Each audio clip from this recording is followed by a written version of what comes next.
গত 30 বছর ধরে তো চাইলে তোমার ফানির ফাইক বই ফাইতা ও তই বাদি এরা টিয়া লাগিব টিয়া নাই দাঁড়ি আলো কুয়াতুন নালকুয়া গত 30 বছর ধরে এই জায়গাতে হচ্ছে যে এই পাহাড়ের কুলঘেঁষে বসবাস করছে 5টি উপজাতির পরিবার তথা চাকমার পরিবার।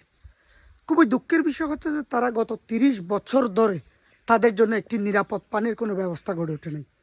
তারা প্রকৃত অর্থে খুবই হতদরিদ্র মানুষ। তারা আসলে এখানে পাহাড়ের সাথে লড়াই করে সংগ্রাম করে জীবিকা নির্বাহ করে। তাদের মূলত একটা ডুবা, এটাকে বলি আমরা ডুবা।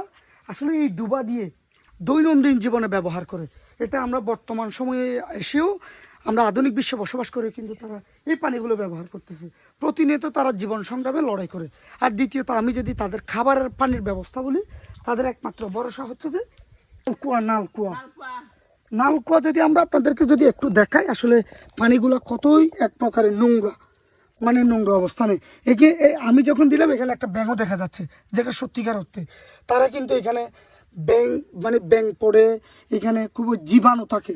আমি অনরাজুম ফানি হন ফানি হত্তু